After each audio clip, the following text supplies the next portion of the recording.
Hello guys, this is your friend and we are back with a new fanfic. Which is What If Naruto Was Trained by Hashirama After Waves to Earth Part 1. And if you enjoy this fanfic, then please press the like button and subscribe to my channel for more fanfic like this. And now let's start the fanfic. Kaka-sensei can't help me, then no one can, mumbled a short spiky blonde boy wearing an orange and blue track suit as he threw punches towards a wooden stump, keeping his punches at even speeds. All because Sasuke is an Uchiha and has a bloodline. Who cares, he's just another orphan with fancy eyes, screamed the blonde-haired boy as he threw a punch that had cracked the piece of wood in front of him before slowly turning to his side and sliding down the wood towards the ground covered in grass. Why is it only me who has nobody? Why is it always Naruto Uzumaki who gets the short stick? Why only me? Cried Naruto a bit as he wiped the tears away from his eyes as he huddled against the tree. Sniff. Maybe if I win the Chunin exams, Kakashi-sensei will train me, said Naruto to himself, reigniting his spirit. Jumping to his feet, Naruto began to stretch. Yeah, that's it. Maybe if I win the Chunin exams, Kakashi-sensei will train me more than Sasuke, thought Naruto as he was getting into position to run. Gurgle. Naruto's sweat dropped while he looked at his stomach. The thing acted like it had a mind of its own. Ah, damn it. I'm hungry but I can't stop training, said Naruto to himself as he started to think of different options. He could just quickly run over to Ichiraku's and then run back. Or he could just ignore his stomach and continue training. After all, he had a month to train starting tomorrow. Naruto looked down. If only he could be in two places at once. At that moment, a magical light bulb appeared over Naruto's head. Naruto slammed a clenched fist into his other opened hand. Yes. Kujibushin. How could I forget that? Screamed Naruto as he placed his hands into the seal to summon his favorite technique. Well, second as sexy technique was just brilliant. Poof. Soon the small clearing was filled with hundreds of Narutos. Naruto looked around himself before sighing. Ever since the Forest of Death and Orochipido touched him in the stomach, he hasn't been able to use his chakra any good. Okay everyone, but one clone dispel please, said Naruto as he rubbed his forehead with his hand. Poof. Soon there was only one clone that was in a saluting position. Sir, yes sir, said the clone looking like an Anbu does when talking to the Hokage. Naruto grinned. Clone Naruto. This is an important mission.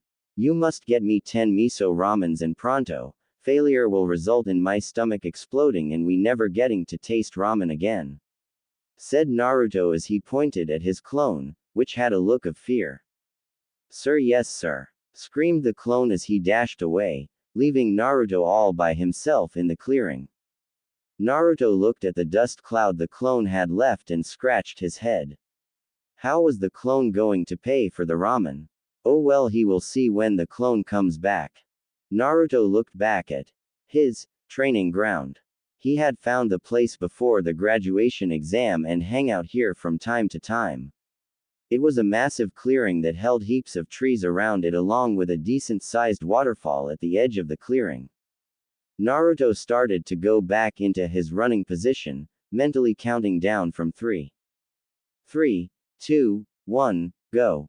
Screamed Naruto from within his own conscience as he forced his body to move as fast as he could, which was pretty fast for a genin. He seemed to be just at an experienced genin's speed, which was just under a rookie chunin's. Come on Naruto. You can go faster. You can do better. Screamed Naruto as he tried to force his muscles more and continued running, which actually made him go slightly faster. This continued for a few minutes before Naruto suddenly tripped and grabbed his head. Ouch. What the hell was that? Said Naruto, starting off in a loud voice which slowly had become quiet as he slowly started to forget about his newly scrapped knee and slowly remembered him rushing to Ichiraku's before Ayame giving him a bowl for free as he forgot his money, and then him rushing out of Ichiraku's and then barreling into a crate full of kunai and then popping.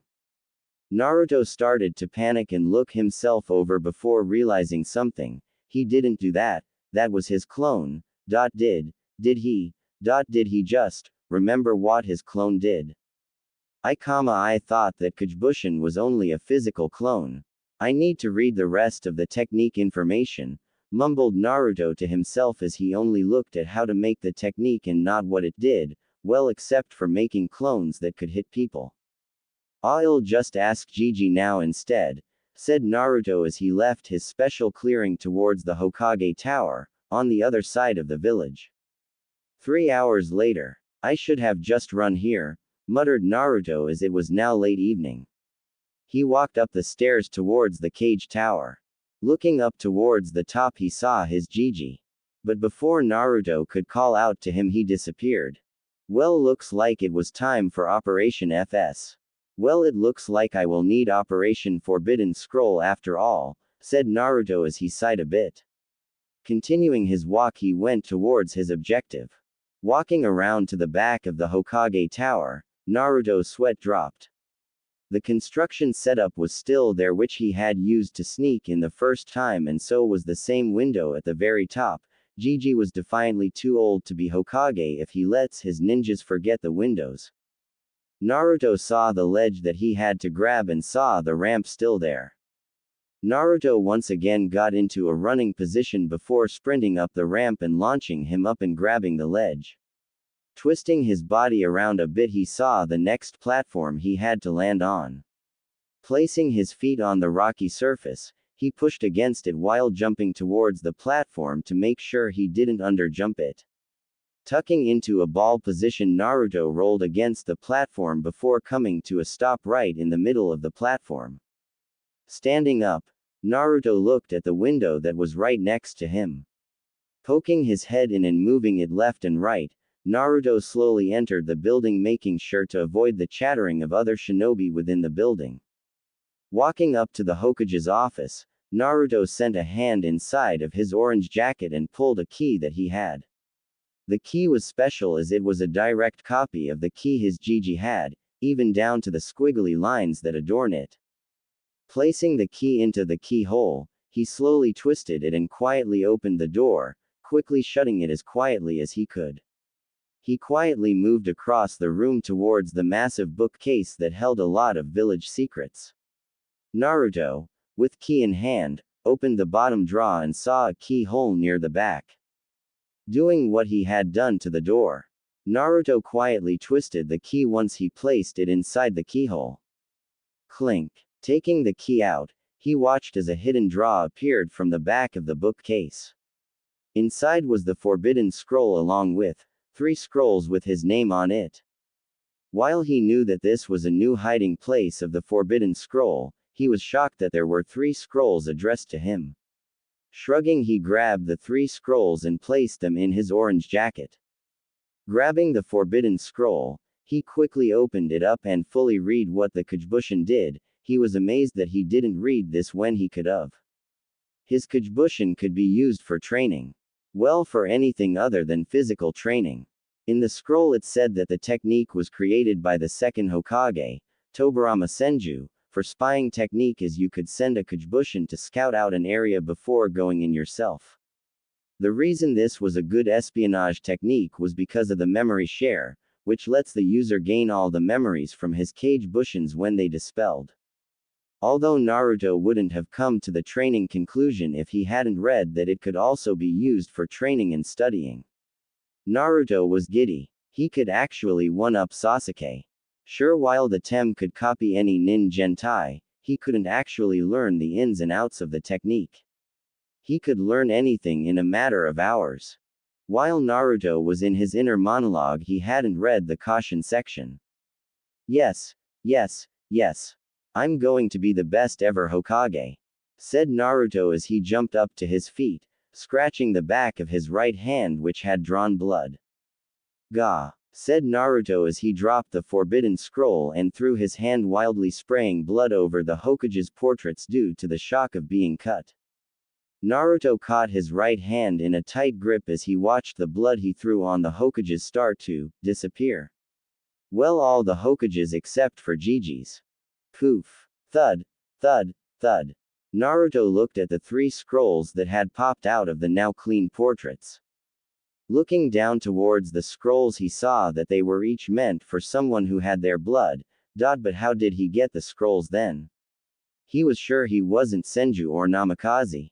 So, how did he open the secret portraits? Leaning down towards the scrolls, he quickly placed the 3 scrolls into his jacket. Quickly gazing at some of the recorded techniques, he got interested in a few of them. The first was the Rasengan, which the steps made it easy to understand. However, if it was in the forbidden scroll, it must be hard to learn. Another one was the Hiraishin no Jutsu. However, it commented how you needed a high knowledge of Fuin Jutsu to even try to think of how to create a similar technique to the Hiraishin, as the steps weren't written down. The next one was called Edo Tensai, and it revived dead shinobi for a little bit if the user had some of their blood for the summoning and if there was a body for them to inhabit. Those were the only ones who actually interested him. Sure, the Infinite Darkness Genjutsu sounded cool, but since people said he had bad chakra control, he couldn't use Genjutsu to save his life. Seeing as how he got what he wanted, Naruto pulled out a notepad that he always carried with him for pranking ideas. Quickly flipping pages of the little notebook, which was nearly full, he wrote down the steps to the Rasengan, Hiraishin and Edo Tensai. Okay, Naruto, almost there. Just got to place the scroll back and get out of here, said Naruto to himself as he could feel his heartbeat going full pelt as he placed the forbidden scroll back into its place and locked the secret cupboard. Standing up, Naruto quickly wiped the blood of his Gigi's portrait and used his ki to open the door slowly and walking out quietly. Closing the door behind him, Naruto moved throughout the building towards the open window.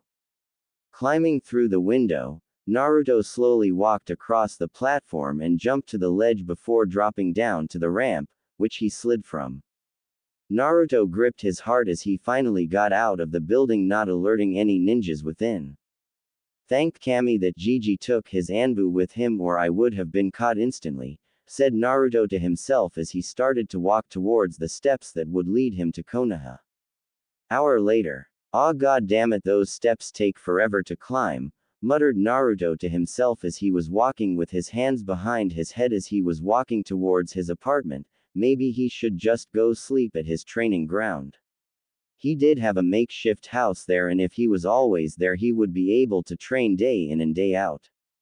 Agreeing that would be the best idea, Naruto headed towards his apartment to leave a note for his Gigi to find later on.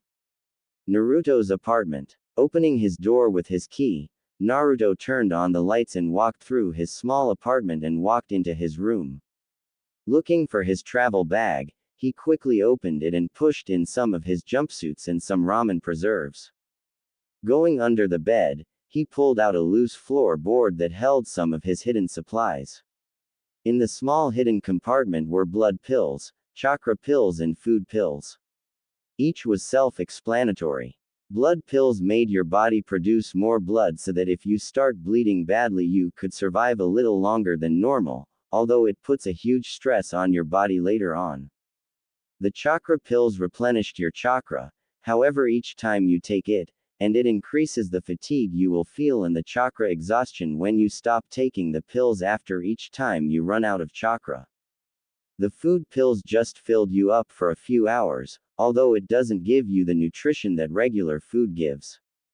Next to the supply of pills was his hidden money box, which held hundreds of thousands of yen, which he had saved up from since his young years. Along with the box of money was his fox mask. He didn't know why he had chosen that mask as a child, but it just seemed right at the time. Picking up the mask, he held it to his face and walked towards the bathroom and looked himself in the mirror. He tried to hide it, but it looked right on him for some reason. Throwing his Fox Anbu mask into his travel bag, he went back under the floorboard and grabbed his large supply of medical equipment, which was sealed in a scroll. He threw it into the bag as well. The reason for this is when Naruto was smaller, he used to patch up animals he found in the forests around or in Konoha, which eventually led him to learning some medical things for both animals and humans. It was kind of a hobby of Naruto's. Seeing as he was done moving his items, he closed the bag before standing up and walking towards his apartment's entrance.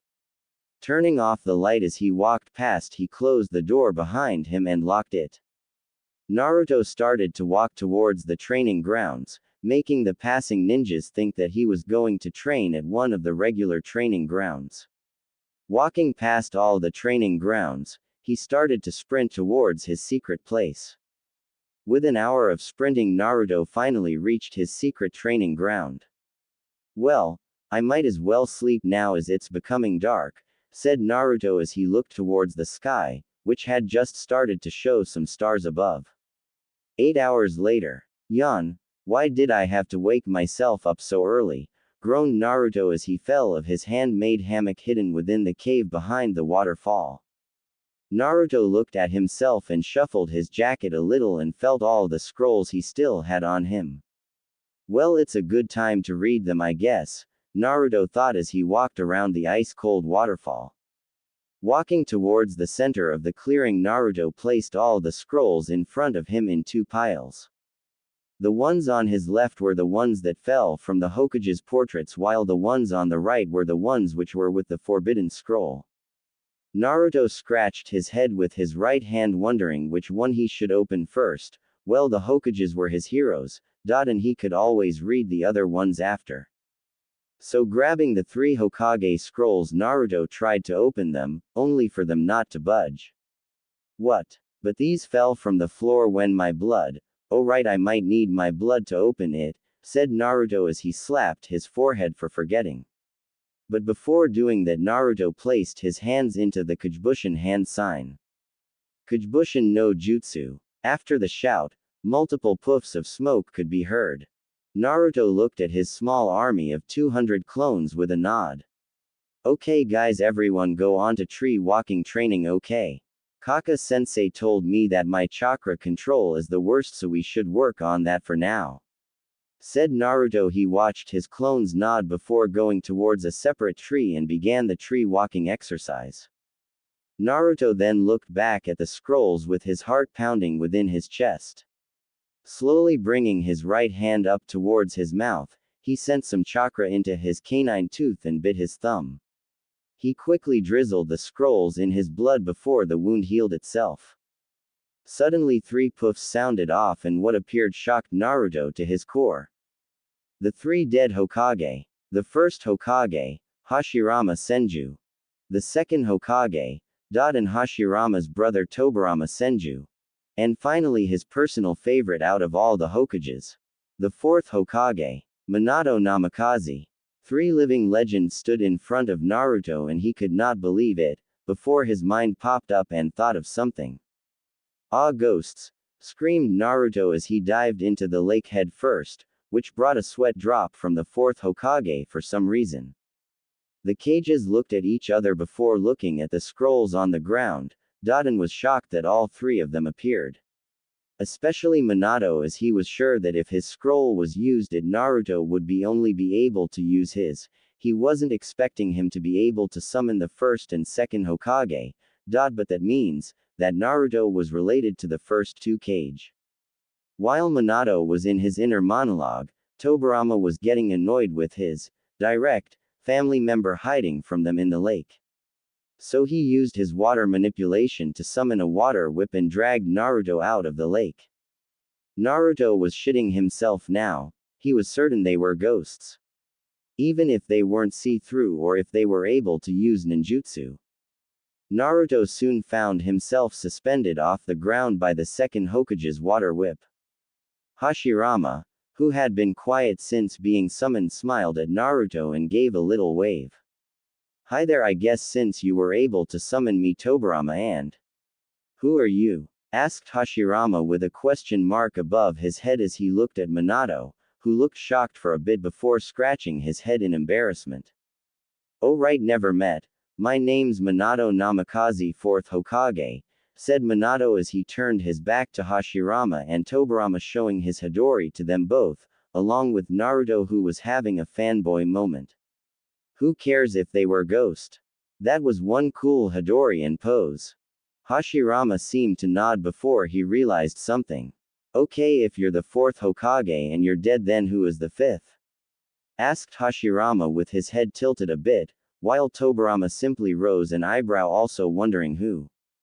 Minato scratched his head as he actually didn't know, however he was saved by Naruto. Gigi's the Hokage, said Naruto with his arms folded as he was still suspended midair and upside down. Hashirama looked at Naruto and asked who this, Gigi, was. Naruto looked confused at how Hashirama didn't know who Gigi was, but then again he forgot that not everyone knew that he could the third Hokage, Granddad. Oh, he's the third Hokage, and even though he's an old man he's still cool, said Naruto as he was slightly starting to feel all the blood going to his head and giving him a headache. Looking towards the second Hokage, Naruto asked him to let him down, which the second Hokage thought of for a bit, before reluctantly letting the boy go, only to watch as Naruto fell head first into the ground. Ow! What the hell was that for Dadbayo? Said Naruto, letting his verbal tick pop up by accident. For some strange reason the fourth Hokage smiled at his verbal tick. Tobirama looked at Naruto for a bit before turning to his brother. He's from your side of the family, said Tobirama, making Hashirama laugh along with Minato. Naruto just watched as two of the three Kage laughed a bit before getting annoyed. Hey, can you please tell me how you are alive? Asked Naruto as he pointed towards the Kages, who nodded their heads. Hashirama stepped forward as he begun to explain. Okay, so as you see, you managed to release S3 from the three scrolls in front of you, which means you are related to us, either by your father or your mother, said Hashirama as he stepped back and watched as Tobirama moved forward. In basic sense you are blood family. As such we had created these scrolls for our family if they needed help in any situation, so why did you summon us? Asked Tobirama as he watched Naruto scratch his head a bit. Well, I kind of accidentally found these scrolls when I went to see what the Kajibushin really did, said Naruto, grinning a bit before seeing shock appear on the second Hokage's face. Tobirama moved forward along with the other Kages, which made Naruto somewhat have some fear wash over him. Tobirama looked him dead in the eye. Why would you need to know what the Kajibushin does?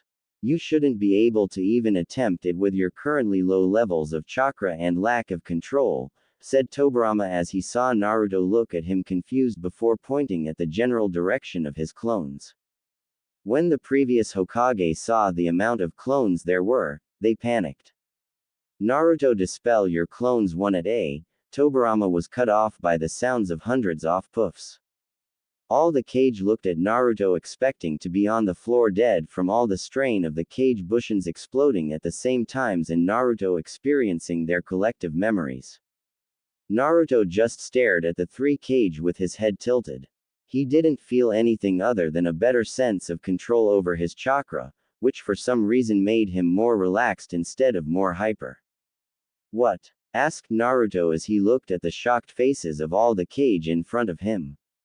How? Mumbled Tobirama as he watched Naruto stand like he wasn't affected by the strain of the Kagebushins. Hashirama simply grinned. If Naruto was able to survive that and not feel a thing, he could be the next Kami no Shinobi in a few years. Minato smiled proudly. His son was as tough as diamonds if he could survive that. And look like it didn't bother him.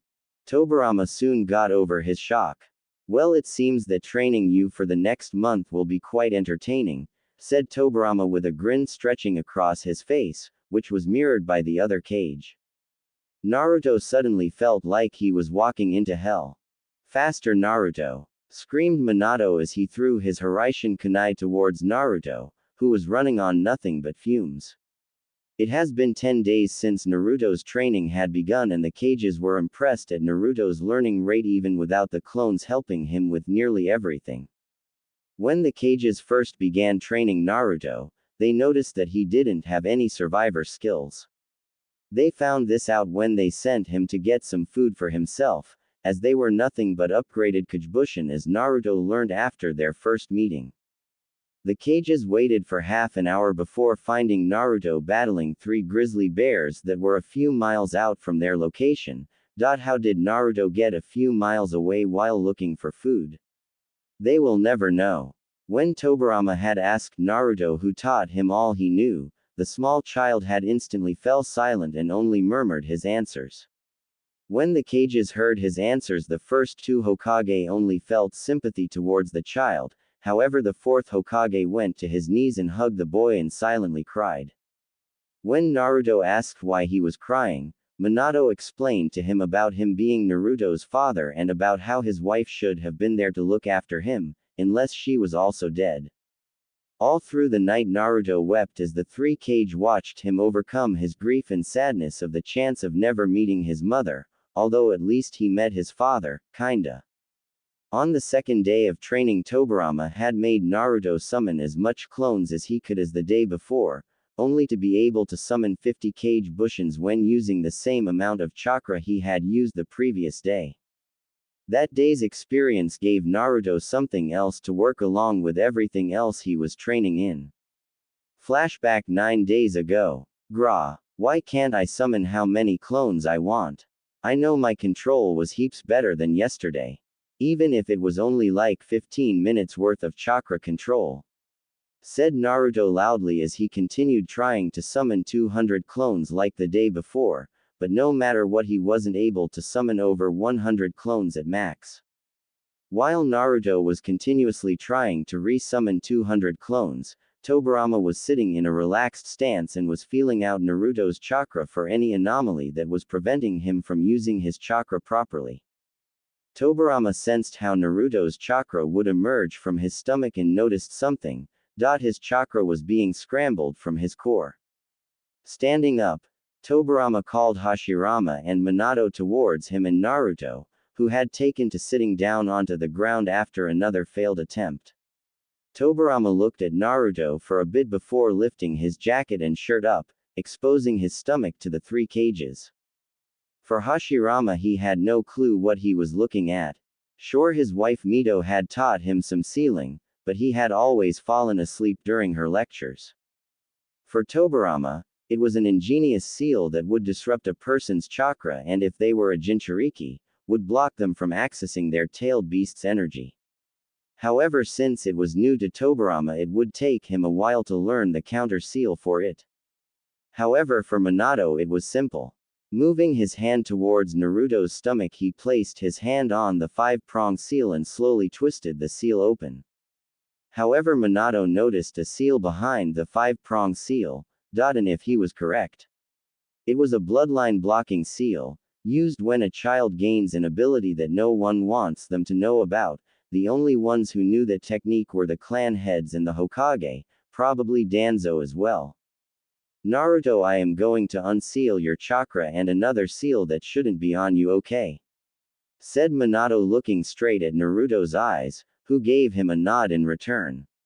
With all the insurance he needed, he quickly spun his hand counterclockwise and broke both seals that had taken place on Naruto's stomach. After making sure that the Kyuubi's seal was not harmed, he went to the other cages. Naruto just watched as he could feel his chakra getting back to normal, along with noticing that his whisker marks disappeared from his face while looking at a puddle next to him. He watched as the cages all sent glances at him through most of their conversation.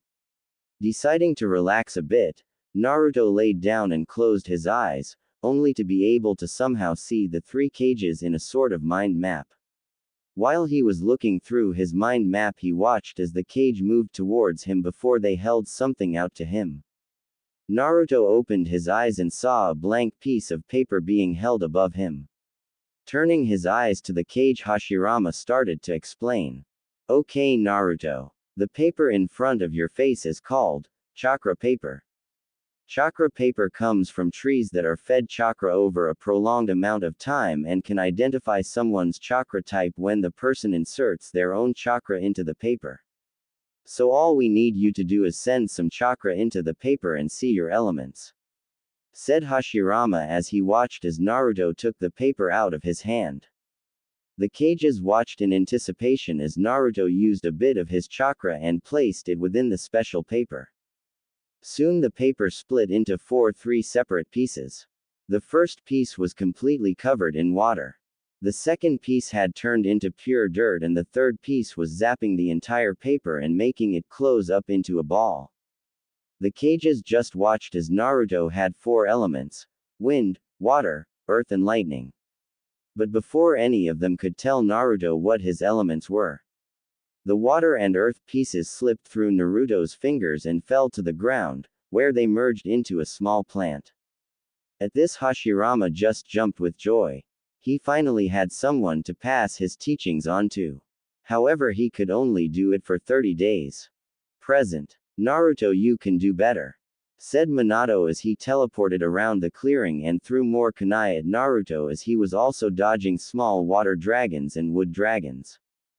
Naruto looked at all his teachers with evil eyes as he continued to dodge all the attacks his senseis had thrown at him. Naruto had looked back at how this training helped him. Hashirama, Minato and Tobirama had made his clones train in elemental manipulation for all his elements, which was around 50 clones per group. Then Hashirama's medical training, which Naruto enjoyed very much. Tobirama's chakra control training, which had him soaked to the bone as he had to do waterfall climbing while carrying the 3 pervious cage on his back, which annoyed the hell out of him. Then his 2 Sans Taijutsu training, which actually fit him. Then were Fuinjutsu lessons between Tobirama and Minato, along with slight insight into space-time ninjutsu, his now new favorite subject. Because of those training sessions, he had been able to rise from solid genin to mid-chunin in skills. Experience. About mid-genin, this brought his overall stats to about high genin. Naruto watched as he continued to dodge all his sensei's attacks, and slowly a grin formed on his face. He would so kick Neji's Chunin exam finals stadium. Everyone there for the Chunin exams was abuzz. They Chunin exams were held every 6 months in each hidden village so that the cages could show off their up-and-coming shinobi to future employers and future enemies. The third Hokage gave a sigh. It had been 1 whole month since he had seen Naruto Uzumaki, and he was getting worried. He had arranged Jiraiya meet him and train him for the Chunin exams when he heard that Kakashi was training the Uchiha, but alas, Jiraiya didn't want to, and now Naruto probably stood no chance. Hiruzen looked up and saw that everyone was getting restless. He would need to start the Chunin exams soon or people would become angry and it would affect Konoha badly. Looking towards the contestants, he saw that there was only 6 in total standing there. The 3 genin missing were Naruto, Sasuke and Dosu from Sound. If Sasuke was to come late, people would force him into giving the Uchiha more time to appear, but if Naruto was late by even a nanosecond, he would be disqualified. Hiruzen sighed. It looked like Naruto wouldn't be able to try gain position of Chunin. Walking towards the edge of the balcony and putting a face on as he noticed the cage enter the cage booth with his 2 guards, he called out towards the fans. The Chunin exams will now begin, screamed Hiruzen as he watched the crowd go wild from his proclaim. Walking back a bit, he sat down on his chair waiting for the fights. Soon the protector of the Chunin exams walked in front of the group of genin. The man had shoulder-length hair which hanged around his face and brown eyes. The most noticeable thing was that he wore his forehead protector like a bandana, and he had a senbon in his mouth. His clothing was just the general Jonin uniform. Genma lazily looked around before nodding to himself. All genin except for Naruto Uzumaki and Neji Hyuga go to the waiting area, said Genma as he watched most of the genin walk off except for Neji. Neji had black hair that was tied up into a loose ponytail which had reached mid-back. Neji wore a black forehead protector that he wore snugly over his forehead. He wore a khaki shirt, under which he wore a dull blue shirt with mesh armor underneath it, dark brown shorts, and blue shinobi sandals. He also had bandages wrapped around his right arm, chest, and right leg. Neji stood with his arms crossed for a few seconds before smirking. The fool Naruto probably ran or died during the month break. Genma looked around and couldn't see the blonde boy anywhere, so with a sigh he went to call Neji the winner. Winner due to disqualification. Neji, Genma was cut off from when a kunai landed in front of his feet. Moving his eyes into the direction of where the kunai had come from, he had noticed a lone figure standing on top of the box. The figure looked like a Jonin with an Anbu mask. The figure wore the standard Jonin uniform, although without the Chunin flat jacket, as he noticed it hadn't held the Uzumaki emblem on the back. But what Genma noticed about the Anbu mask was which animal it represented. He knew from some colleagues that no one would even think of wearing that type of mask. It was a fox mask. Soon the figure fell from the box roof and landed in a slight crouch with nearly without any sound coming from the impact. Genma looked at the man for a bit before noticing the blonde hair, then he grinned. "Are you Naruto Uzumaki?" asked Genma as he watched as the now named Naruto tilt his head a bit. "What gave me away?" asked Naruto as he removed his mask and secured it to his hip via belt. Genma just looked at the kid and smirked. Walking back towards the center of the arena, he stood in between the two genin. Raising his hand up, he looked at both sides and then brought his hand down. Both contestants looked at each other, not moving a muscle as a light wind ruffled their hair, even when their fight was started. Naruto looked at Neji with nothing but a blank face as he moved his arms up to his chest and wrapped them up, confusing Neji before he shrugged it off and began to give his opponent some verbal abuse. "You know changing your cloths won't do anything. Dead last, fate has chosen me to win this fight. After all, who would support a worthless nobody peasant?" said Neji as he smirked, waiting for Naruto's outburst. However, it was only silence, before Naruto spoke a few words. "At least I'm not a slave," said Naruto in a whisper that somehow reached everyone's ears, especially Neji's, who had started to see blood. "What? Did you say, peasant?" muttered Neji as he clenched and unclenched his hands as he formed them into tight fists before releasing them and repeating the process. Naruto looked at him straight in his eyes before saying the words he had not spoken just moments ago. "At least I'm not a slave," said Naruto in a louder voice as he watched Neji tense his legs, before sprinting at him. Only to fall down to his knees while holding his stomach. Seems his attack worked. Walking up to Neji, he quickly sent some strikes to his shoulders and back before standing back a little and admiring his work. Neji couldn't believe what had happened. He started to run, only to feel his head swim along with his stomach, feeling like someone was piercing it with a kunai. Next thing he knew was Naruto stopping his arms from moving along with his legs. Looking up towards Naruto, he gnashed his teeth as he stared into Naruto's eyes. How did you beat me?" asked Neji as medic nins rushed towards his location ready to pick him up and take him towards the medical booth near the genin stand. Naruto just looked at him for a moment, before turning towards the genin stand, leaving Neji clueless about how he was defeated. Neji just looked at Naruto's back with anger. How dare this peasant do this to him? Trying to get up, Neji then felt all the muscles of his arms rip. "Ah!" screamed Neji as he fell back onto the floor with his head down, showing he was completely knocked out. The crowd was silent as Naruto walked back towards the stand, before Ayame stood up from the stand and screamed. "Yes, Naruto-kun. We made over 1,000,000 yen. Screamed Ayame as she and her father had betted on Naruto winning, and with the odds at 1.5 Neji and 1,000 Naruto, anyone who picked Naruto to win would have quite a bit of cash to spend. Naruto stopped walking and looked towards Ayame, and gave a grin and thumbs up, before continuing towards the genin box. Cage booth. The third Hokage stared in shock. His unofficial grandson defeated the Hyuga prodigy in 30 seconds, all without moving his body once until Neji suddenly fell over and was in pain. How did Naruto do that? The cage was in a similar state of wondering. He had not noticed anything before or after the Hyuga fell. The cage turned towards the Hokage with his eyes narrowing. What did the blonde child do? Hokage dono? Asked the cage with genuine curiosity. The third Hokage just looked at the arena for a bit before shaking his head a bit. I do not know cage dono, I simply do not know, replied the Hokage as he watched Neji Hyuga being carried away towards the medical box. Genin area. As Naruto walked up towards the participants' booth, he saw many look at him in shock, which Naruto understood why, as it was very unlikely that a dead last would beat a prodigy in only 30 seconds. Getting rid of his blank face and replacing it with a grin and wave, he greeted his comrades. Another thing his teachers taught.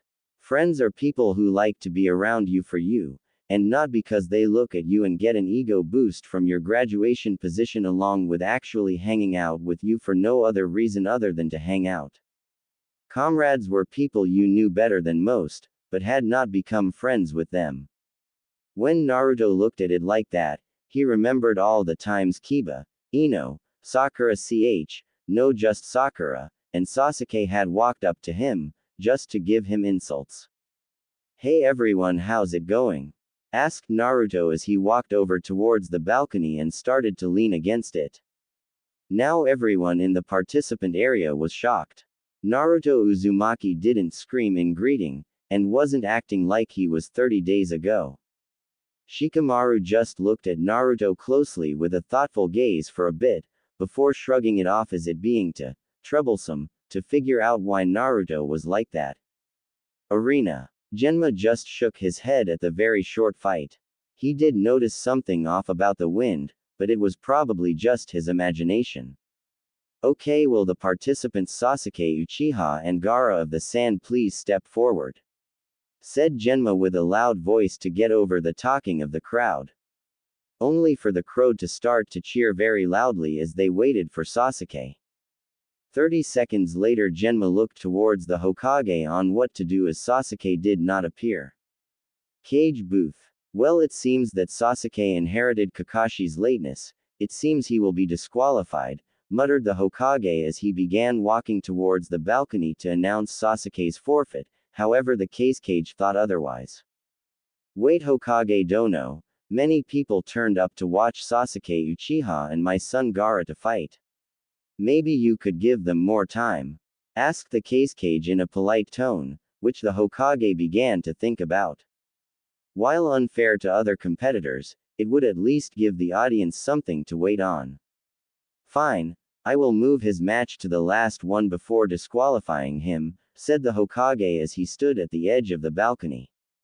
Civilians and all, Sasuke Uchiha's match and Gaara of the Sand will be moved into the last fight of the first round, said the Hokage, getting cheers of joy from the entire crowd. As he walked back and sat down, he could hear a voice yelling in the distance, seemed like Naruto did still act like himself. Participant booth. Damn it, Gigi. Why are you letting that have more of a benefit? Screamed Naruto up towards the cage booth while shaking his fist at the area he knew his Gigi was, only to get everyone on the crowd stare at him. What? That gets everything handed to him, not my fault, I speak the truth, said Naruto as he crossed his arms and became quiet again. Arena. Genma was smirking, although he would have been laughing if he wasn't the protector of the fight. Naruto sure could make nearly anything laughable. Genma looked towards the Genin booth and called out the two next competitors. Will Shikamaru Nara and Tamari of the Sand please come forth, said Genma pointing towards the center only to hear someone surrender. Genin booth. I surrender, said Shikamaru as he shook his head muttering, troublesome. There was no way he would be able to defeat a wind user without the field being damaged, or without the right equipment. Naruto just nodded his head. Shikamaru's clan was strategists, and if it didn't look like he could win, the best choice is to surrender.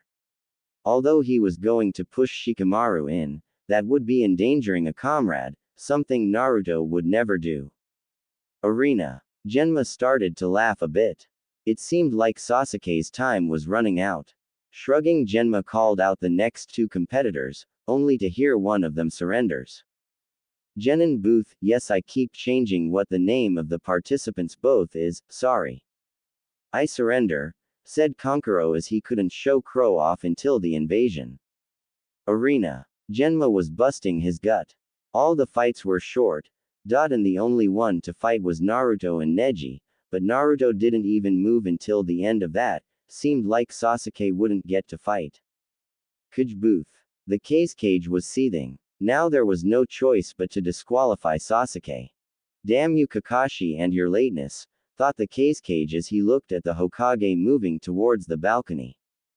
The Hokage was grinning slightly. It seemed that Sasuke was going to be disqualified. Due to Sasuke not appearing, he is now disqualified. Now on to the next match, Naruto Uzumaki vs Gaara of the Sand. However, since the Sasuke and Gaara fight never happened, we will allow a 5-minute break for placing bets, said the Hokage as he walked back towards his chair and sat down with his hands covering his grin. Genin Booth. Naruto was excited. He was going to fight and actually test his skills against Gaara, unless he falls like Neji did.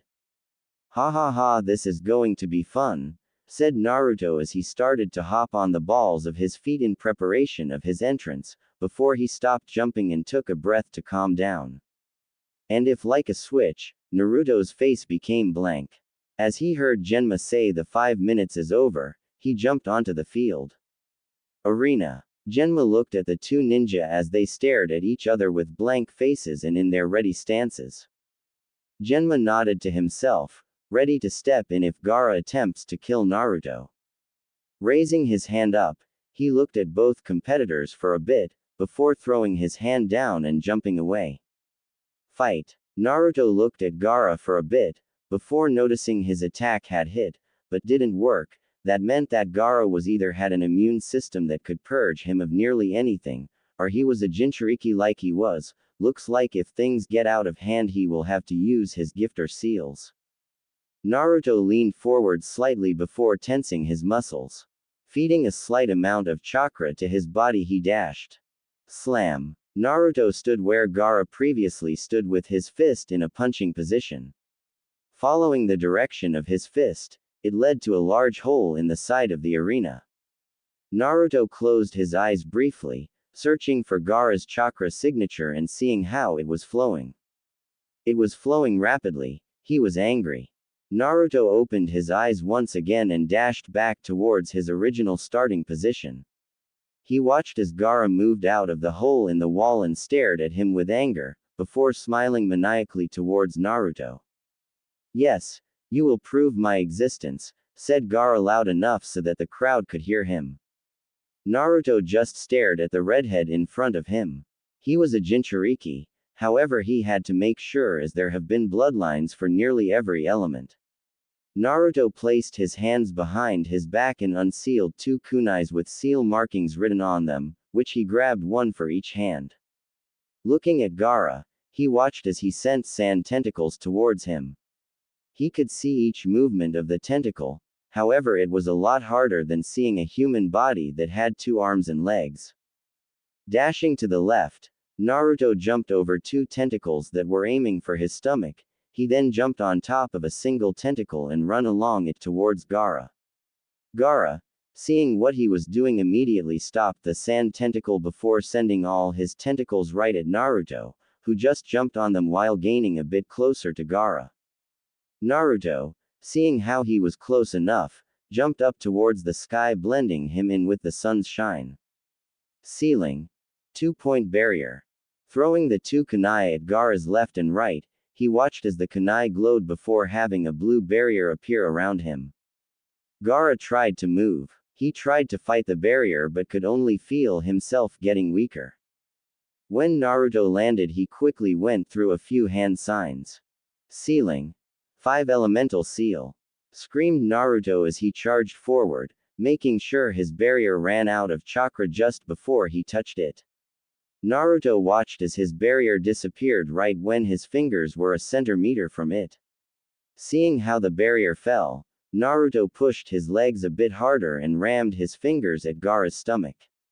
Even if he didn't hit Gaara's seal, it would knock him out and block him from his Buji and chakra.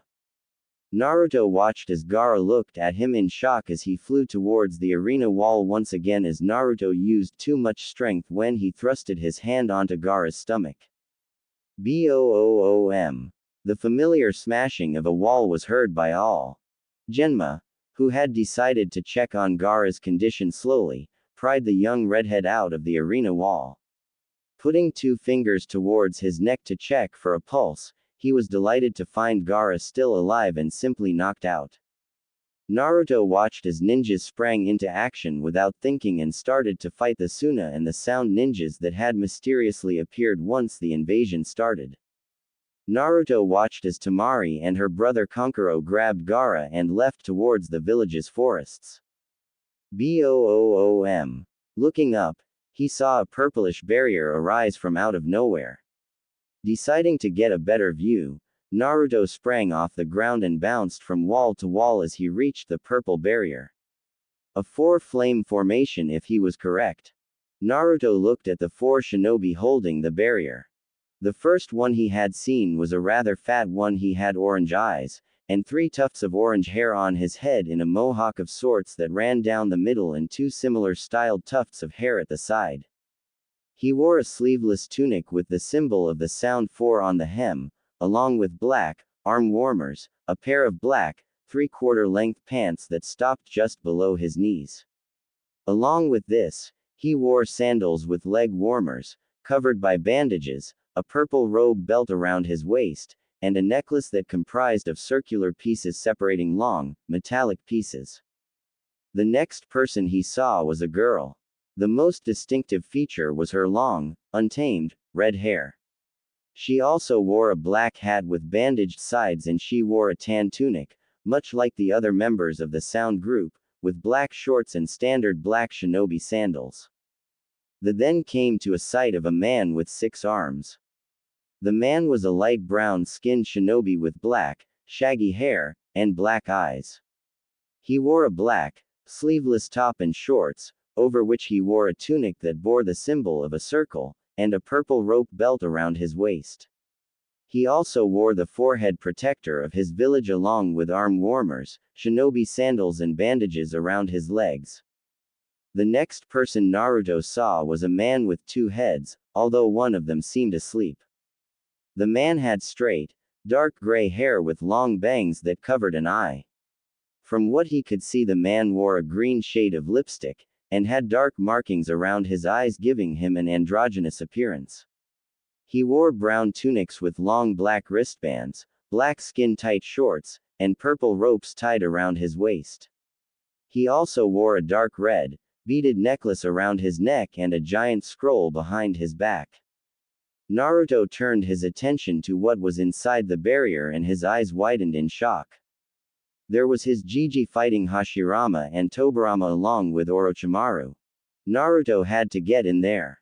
He couldn't let his granddad in all but blood fight his senseis. Naruto dashed towards the barrier, ignoring the redhead woman commenting on him being dumb and an idiot. Naruto went through hand signs. Ceiling. Temporal distortion. When Naruto placed his glowing yellow hand on the barrier, he watched as the barrier opened itself up so that it would fit his body, along with someone slightly taller than him. Dashing through the barrier, he ignored the swearing of the redhead girl along with gaping ninjas who had looked to see what he had done. Naruto watched as he moved towards the battle, his Jiji fighting off his senseis. Naruto looked towards Hashirama as he was preparing his chakra for a Mokuden attack. He had to act quickly. Pumping chakra into his body, Naruto dashed straight towards his sensei before a blue fire lit up in his hand. Ceiling. Restriction of the Shinigami. Naruto thrusted his hand into Hashirama's armor as he barreled through the corpse, cutting it in 2 and sending bits of tiny paper-like cells into the air. As Hashirama's body dropped, he quickly sent Naruto a grin before falling face first into the ground, which wasn't a great view for a fight. Naruto landed on a branch that his sensei created with wood release secret technique, nativity of a world of trees, which allows the user to summon trees anywhere. This included but not limited to roofs, ocean, walls, metal and many other objects. Naruto snapped his head to the side as he felt a punch to his jaw, sending him through multiple trees and branches. Landing with half his body encased by a tree's base, he looked up to where he was standing and had come across Tobirama, his sensei.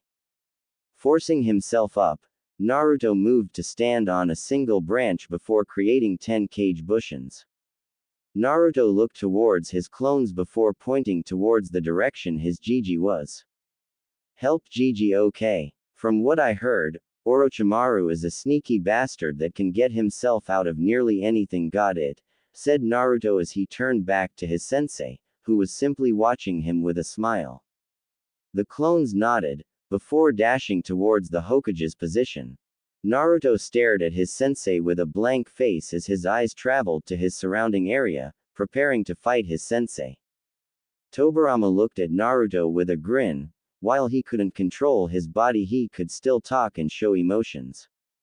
Naruto, I know that my and Hashirama's scrolls, along with Minato's, had been destroyed due to the time seal placed on it, but even though it's only been 10 days since you and my clone had trained, I can tell that you are doing very well. However, you didn't notice me place a genjutsu on you, so I'm sorry, but you are now dead, said Tobirama with his face marrying a frown as he watched Naruto grab his head and fell to the ground with blood pooling out of his head through his ears and closed eyes. And you don't know when it was a Kajibushin in my place, replied Naruto with his hand now shoved through Tobirama's back along with his other hand placing the ceiling restriction of the Shinigami on him. Ripping his hand out from Tobirama's back, he watched as Tobirama fell forward onto the roof tiles that the large amount of trees didn't cover. Naruto looked at his sensei's down form and gave a small smile, before dashing off to his Gigi's battle as he felt 6 of the 9 he had sent to help his Gigi as he had used one to trick Tobirama, although it was probably Tobirama making his body not react to him switching with a clone. I'll be seeing ya, sensei, muttered Naruto as he left the clearing, not noticing the smile Tobirama had held on his face.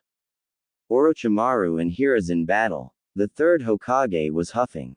He was keeping even with his student Orochimaru, however his aging body will eventually fail him. Hiruzen dodged the incoming snake barrage that Orochimaru sent towards him. He watched as a Naruto clone kicked a stray snake away from him before being dispelled by Orochimaru, who had jumped towards him and sent a neck-snapping kick. Even though Hiruzen knew that it was only a clone of Naruto, seeing his unofficial grandson's neck snap towards you would slightly scare you. Hiruzen quickly spun his adamantine staff in a 360-degree spin, knocking all the other snakes Orochimaru had sent towards him after once again killing another Naruto clone, this time with his Kusanagi blade. Orochimaru grinned as he sliced through the few Naruto clones that had appeared to help Hiruzen. But he did note that the cage bushins did not disappear after he sent Tobirama to kill Naruto. Did Naruto take to hiding? Well, it shouldn't take much longer for Tobirama to kill him. Orochimaru chuckled as he pointed his katana, the Kusanagi blade, at his sensei, manga version of sword. The Kusanagi blade had a standard katana shape. It had black cloth surrounding the handle with white diamonds running along the sides of it. The guard was just a plain gold circle. The actual blade of the Kusanagi was black with a white edge running along the bottom of the blade. Hiruzen, time to die, said Orochimaru as he dashed towards his sensei with his sword forward, only to get a snapping kick to the back of his head, which sent him flying towards the barrier, only to be saved by one of his snakes he had summoned mid-fight. Orochimaru looked to who had attacked him and looked shocked. There stood Naruto Uzumaki, his green jacket ripped beyond repair along with his black long sleeve having multiple tears running throughout it. Sorry Orochimaru, but I won't let you kill the Hokage, said Naruto as he started to build up chakra within his coils. As a shinobi of Konoha, it's my duty to protect the Great Will of Fire.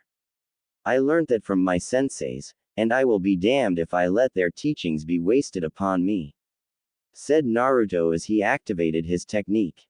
Flash step, shouted Naruto as he disappeared from everyone's sight. Soon Orochimaru felt a blinding pain in his ribs as he was sent flying from one end of the purple flames formation to the other. However, this time he actually hit the barrier. Ah! Screamed Orochimaru as he bounced off of the barrier, showing his now burnt left arm, which had begun to bleed as Orochimaru's arm peeled. Orochimaru looked for Naruto, only to see him on the ground holding his stomach, along with his sensei guarding him. Hiruzen moved as soon as he saw Naruto fall to his knees and grab his stomach. Naruto, my boy, are you okay? Asked Hiruzen as he kept his eyes on Orochimaru, who had started to look towards them. Naruto huffed and he tried to draw chakra out of Hashirama's trees. He knew that his technique, which was just an upgraded Shunshin, had not been tested in the field, but he didn't think that the effects would be this bad. He hadn't taken into the account of the uneven flooring, which had forced him to change directions several times within his single flash step. Yay, I'm fine, just going to have to gather some chakra. You wouldn't have a chakra pill on you? Asked Naruto as he watched his Jiji drop a single pill onto a tile in front of him.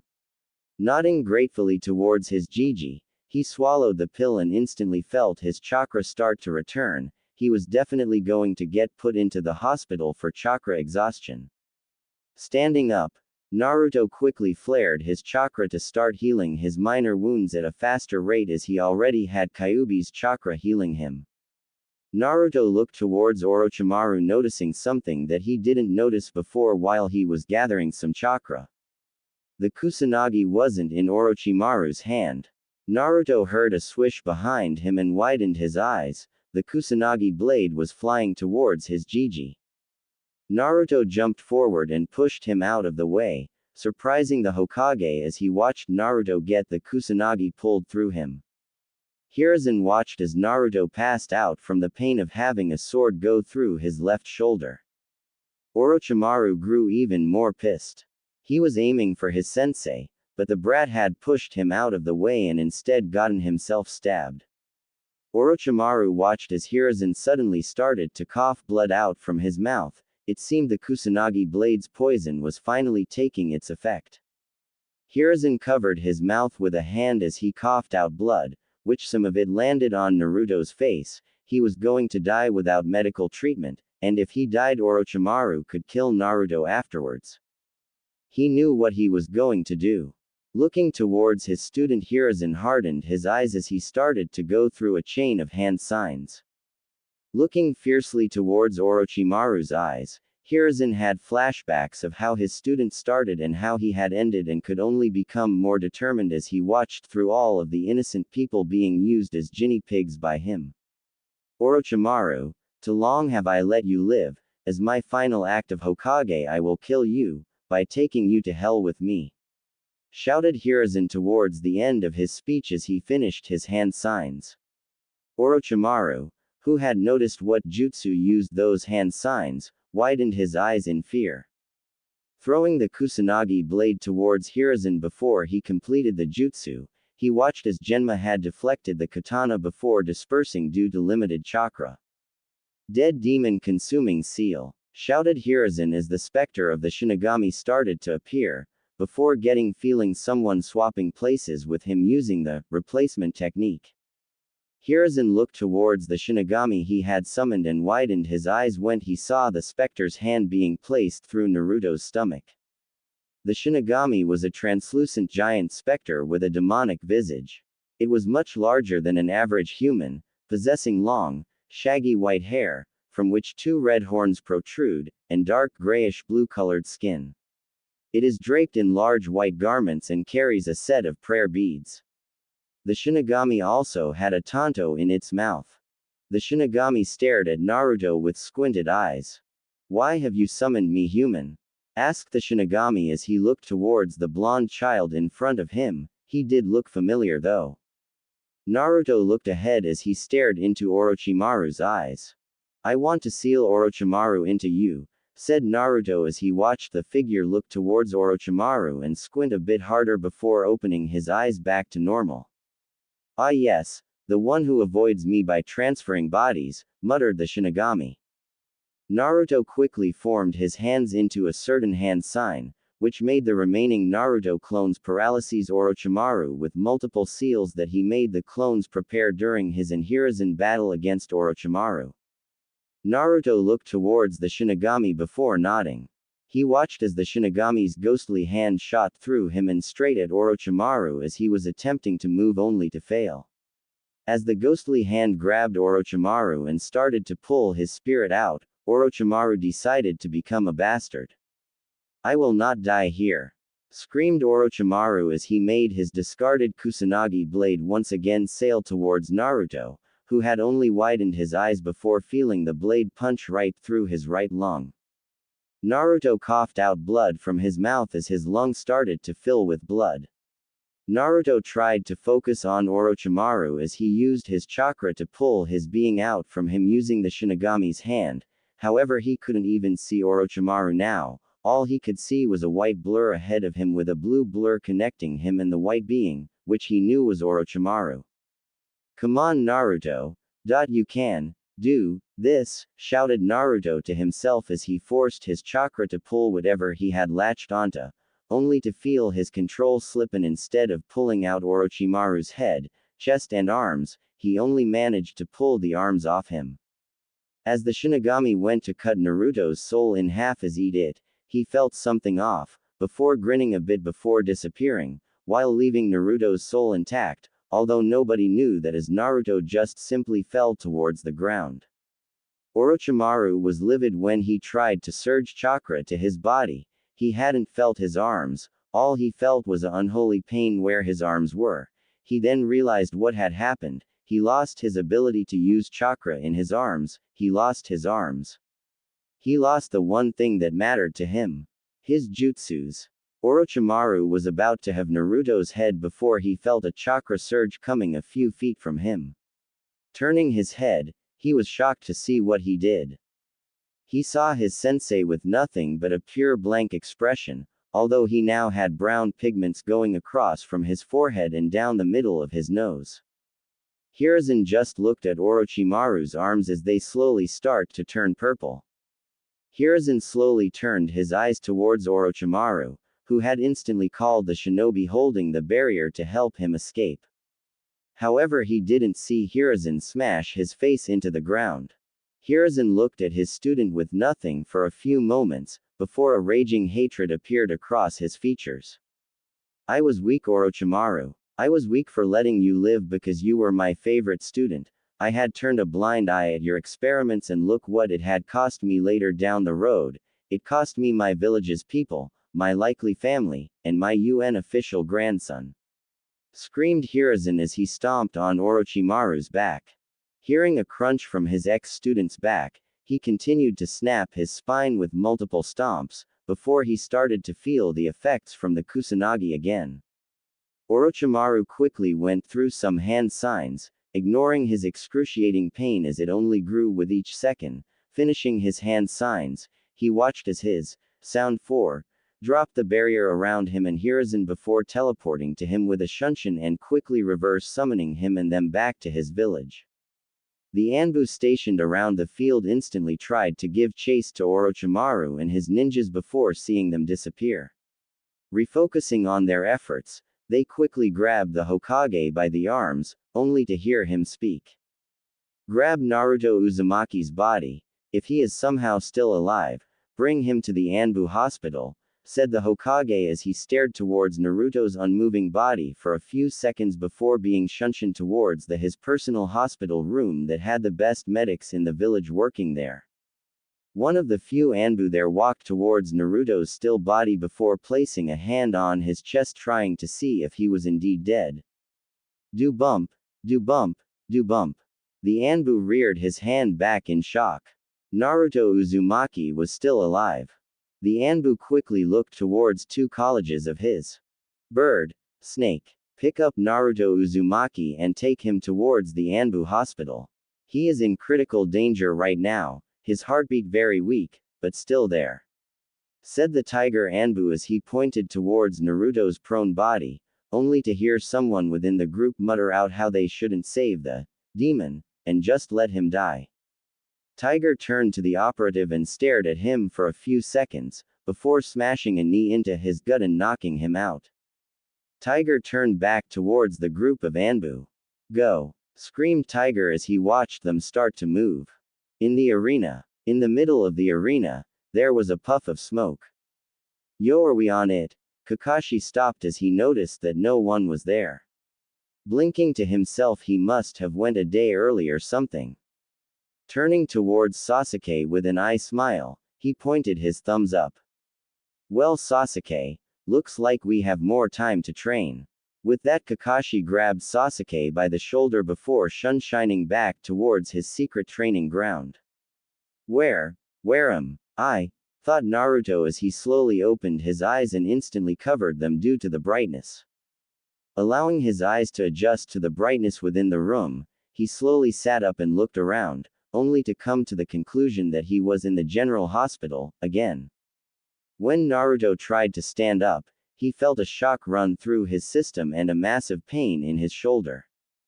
Looking down towards his right shoulder, Naruto just stared blankly at the wrappings around his entire chest and stomach.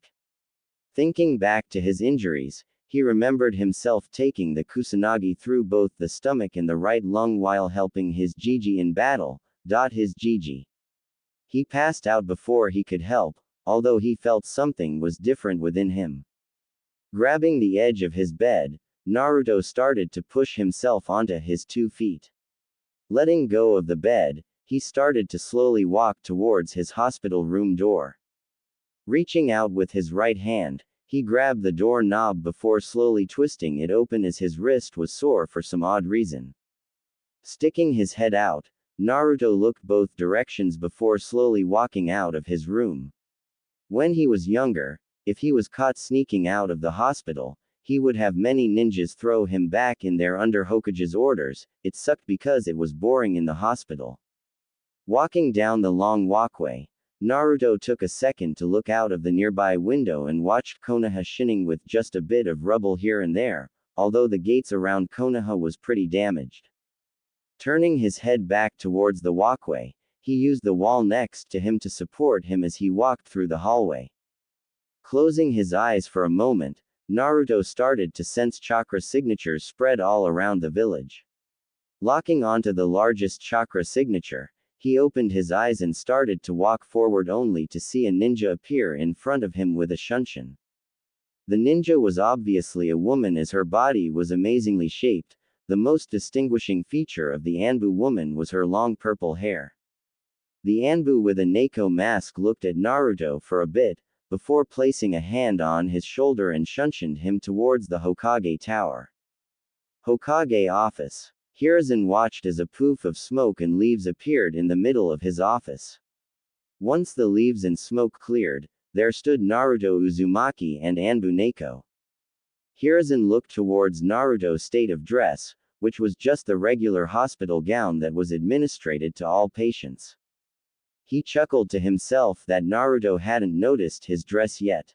"Ah, what the hell?" screamed Naruto as he looked down at himself to see a hospital gown on him. The Anbu Neko's shoulders were moving slightly up and down, giving off that she was laughing slightly. Hiruzen grinned before nodding towards Neko, giving her the order to go back into position. With a replying nod, she jumped into one of the darkened corners and disappeared. Well, she just sat there. Hiruzen stood up while holding his right hip slightly as he walked towards Naruto. When he reached Naruto, he wrapped him up in a hug, which Naruto returned. When the hug stopped, Hiruzen clicked his fingers and a replica of Naruto's new cloths appeared, along with his old jumpsuits. Hiruzen looked towards all the ceilings and nodded, making the 4 Anbu there appear.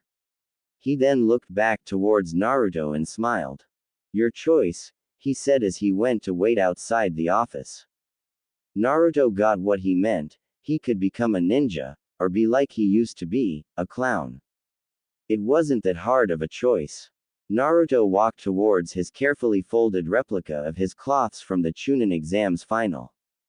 Quickly putting his black long-sleeve shirt and baggy pants, he looked for the jacket but noticed it wasn't there, along with his fox mask.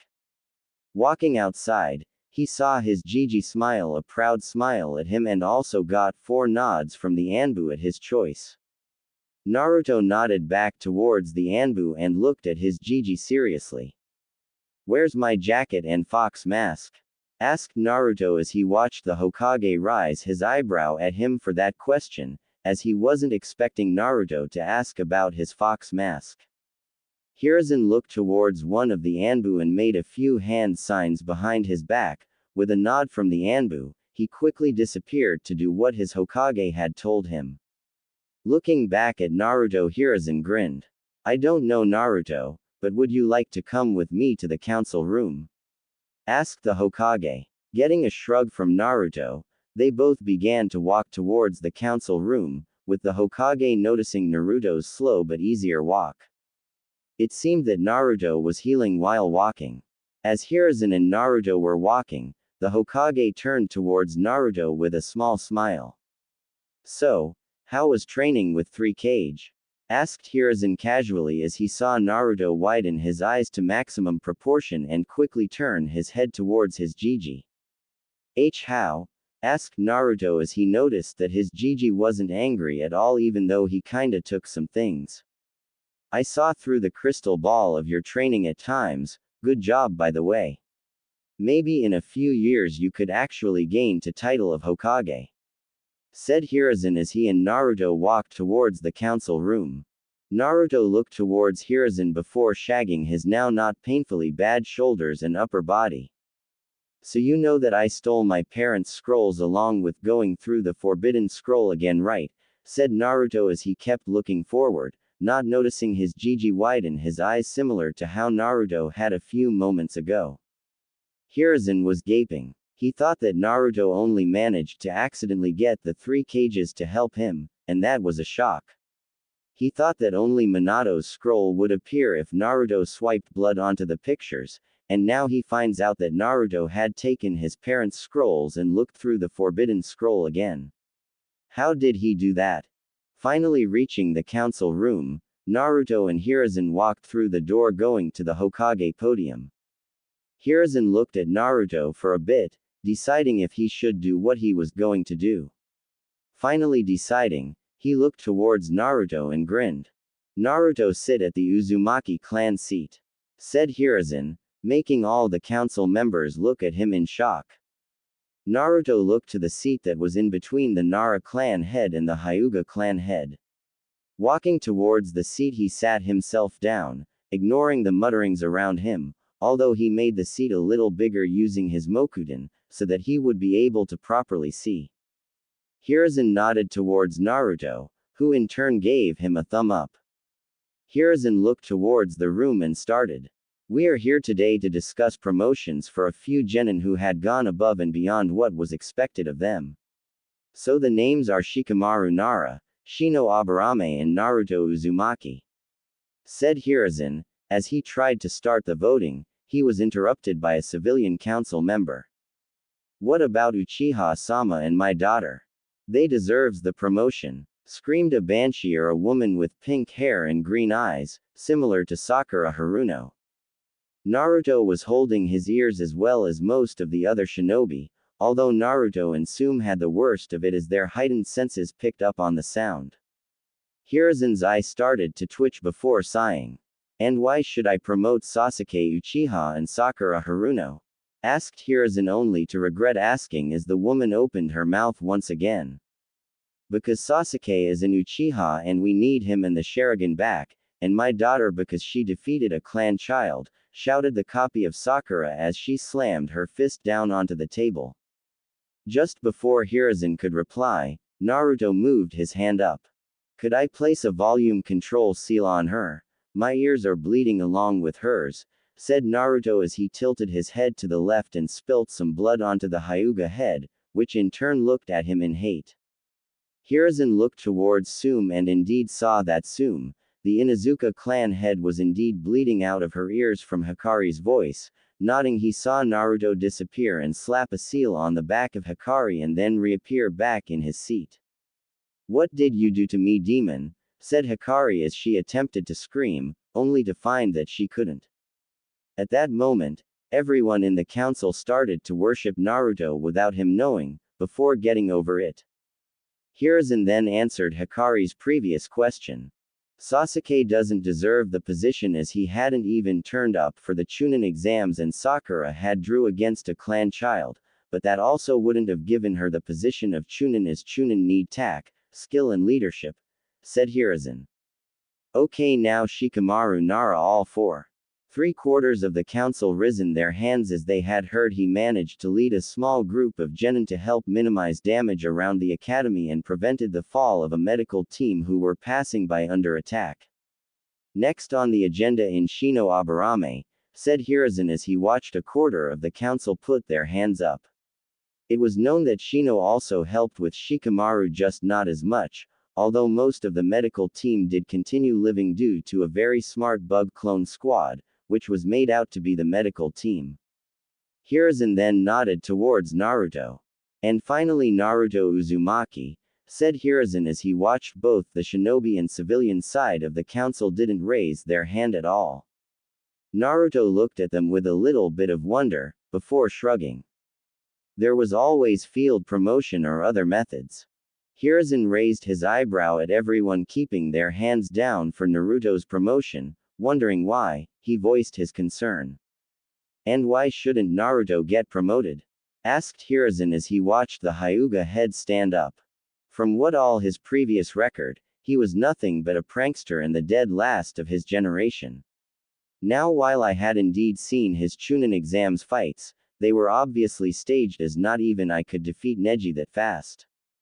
Hiruzen tilted his head before looking towards Shikaku Nara. The man stood up and gave a sigh. Naruto Uzumaki's personality and characteristics don't show a competent leader at all, and he does not show any ounce of tactics, which could get his team killed, said Shikaku. Hiruzen started to think about how Naruto not only saved them, but indirectly take out their opponent's Jinchuriki and saved him from dying at the hands of his senseis and student.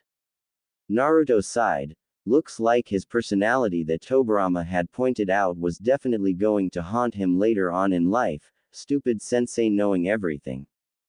Hiruzen then looked towards his ceiling and nodded. He watched as a figure landed straight into the middle of the room. Anbu Tiger, should Naruto Uzumaki gain the promotion of Chunin? Asked Hiruzen as he watched Tiger get ready to talk. Yes, he should. He not only battled and defeated 2 opponents with ease, he also breached a flame formation barrier, which should have burnt anyone to a crisp at contact, and he then helped the Hokage battle weakened versions of Hashirama-sama and Tobirama-sama. Then helped Sandaime-sama with Orochimaru and even took 2 sword stabs from Orochimaru to help Sandaime-sama.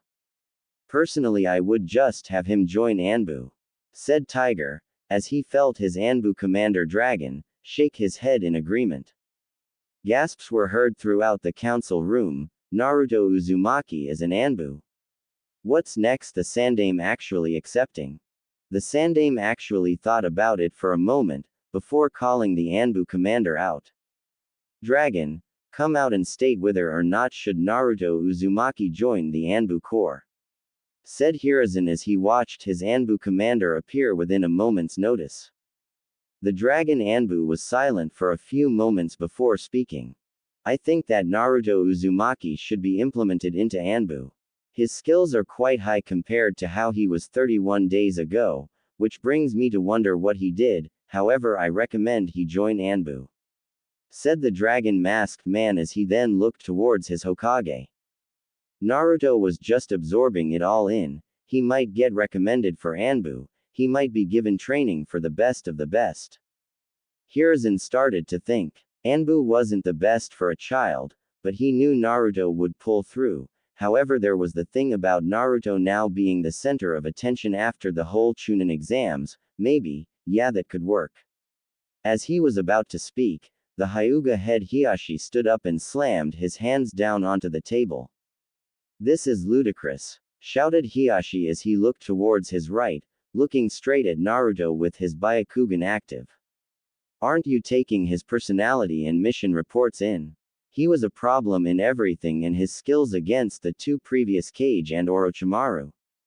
Prepostures. It would be impossible for someone of his caliber to be that good, said Hiashi as he sat back down, ignoring the Hokage sending him a slight glare. Turning back to Naruto, he grinned. Special Anbu, said the Sandaime Hokage as he stared into his council. Have you finally lost the plot, Gigi? There's no such thing, asked Naruto as he stared at his Gigi with a tilt of his head as he saw his Gigi start to twitch his eye. The Sandaime watched as some of his council started to talk about him behind their hands. The sad part, it was the shinobi who were doing it.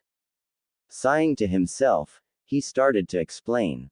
I had thought of the idea just now, Naruto, so no, I am not losing the plot, as you said. Special Anbu is a rank that would give you both regular shinobi benefits and some Anbu benefits. The benefits would be higher access to missions, better pay, and higher entrance to the shinobi library, along with being able to train in Anbu facilities. Your duties, however, will be split between being a regular shinobi and part-time Anbu, understand? Asked Hiruzen as he watched Naruto's face go through several different emotions. The first was shock, then joy, then excitement, then realization, then slight sadness, before it morphed into acceptance, before turning to confusion again. There's a shinobi library? Asked Naruto. Only make the clan heads mentally agree with themselves that Naruto wasn't fit to become a higher rank than Genin. The Hokage nodded with a slight grin. The shinobi library never gained much attention or people, due to it being a library, and so the only ones who really went there were Jonin who were stuck on something and Chunins who wanted to know some things about the previous Jonin exams. Naruto nodded, remembering to check the library out, before staring back at the Hokage with his shining eyes, eyes that were brimming with determination. I accept. And I swear as Naruto Uzumaki, as a ninja of Konoha. I will not let anything happen while it is under my watch, said Naruto as he placed a closed fist onto his chest, right where his heart was. Hiruzen nodded before closing the meeting. Naruto's apartment. Asu bored now, maybe a game of shogi would do. Nah, when I versus a clone it doesn't work out as it always ends with a draw as they were the same person. Maybe some more fuinjutsu practice. Yay, that sounded good, thought Naruto as he opened his fridge and grabbed a sack of mixed barriers that he had found in the forest. Shutting his fridge door and walking towards his living room with a mouthful of mixed barriers. Naruto went towards a small table cupboard and opened the third drawer, which was the lowest one, and pulled out a scroll labeled, Fuinjutsu Studies, Advanced Volume 1 to 10. The book was all about how to start creating, planning your own Fuinjutsu. Currently Naruto was only on the first chapter. Although most people would call Naruto a Fuinjutsu master after seeing how he was able to use Fuinjutsu to 1. Beat Gaara and 2. Break through a flame barrier, he was only a beginner who had finished the beginner book and used his created, chakra density, jutsu to make seals appear anywhere he wanted. Naruto sent some chakra into the scroll and watched as the first volume of the book appeared. Holding the book in his hands, Naruto created 5 Kage Bushins. Poof, sir, said the Kage Bushins loudly as they each held their book in a salute. Naruto just had a small sweat drop down the side of his head. They sometimes were too much like his old self. How did anyone put up with him? Okay, so you are all going to read volume 1 while I go and start doing some training. Maybe I might even check the library. So remember to spell when you are able to memorize the entire book. I can still only do this with 5 clones, but I'm sure I will be able to finish the other volumes in week or 2, so get cracking. Said Naruto as he walked towards his front door and opened it just enough for him to walk through. Shutting the door behind him, he looked down to see a box along with some sort of map. Placing the map aside, he opened the box and came to a sight. His fox mask, exactly colored like his old one, white base with red markings and a black nose. Under his fox mask there was his Anbu uniform along with his Chunin jacket. Slipping on his Chunin jacket, he picked up the map before jumping to the roof right across from him. Looking down towards the map, he saw that the map led towards an abandoned sector of the village, which hadn't recovered from Kyuubi's attack, which luckily was at the edge of the village, so no one really needed to go there. Reading the map more carefully, he noticed a few words at the bottom of the scroll. Don't get caught. Don't get caught. Anbu, that must be it. The letter was probably directions to Anbu HQ, but they might have changed it so that it was a recruitment test. Naruto looked towards the abandoned sector, and grinned. Well, Anbu, game on, said Naruto before jumping towards the abandoned section of the village. Council room. What? Shouted Kakashi as he looked at the Hokage and the council.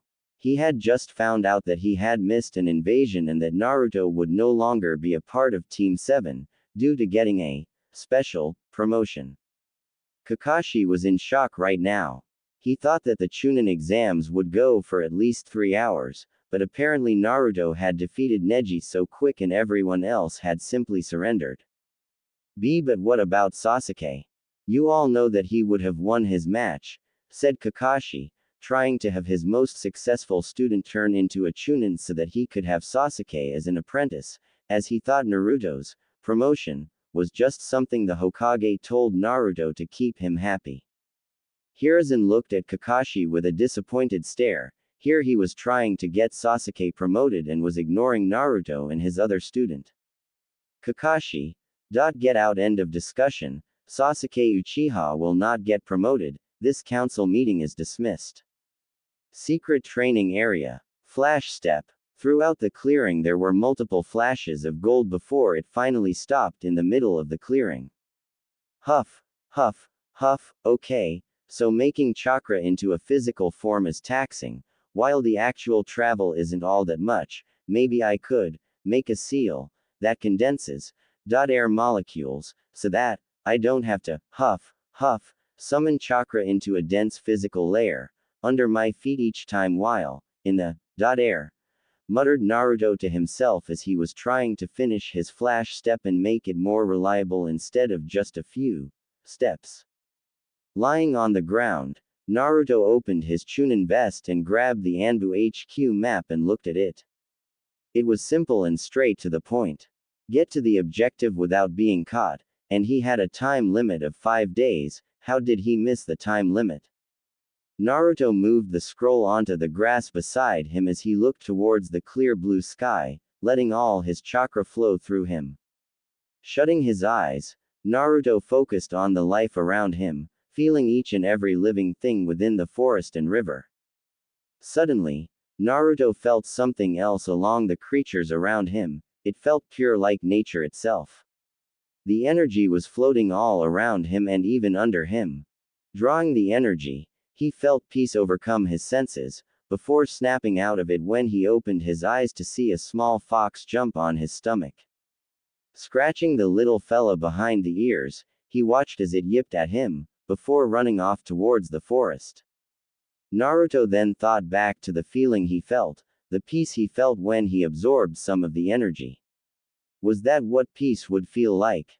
Would everyone have a chance to feel like that sometime in their life? Could that feeling be shared by everyone?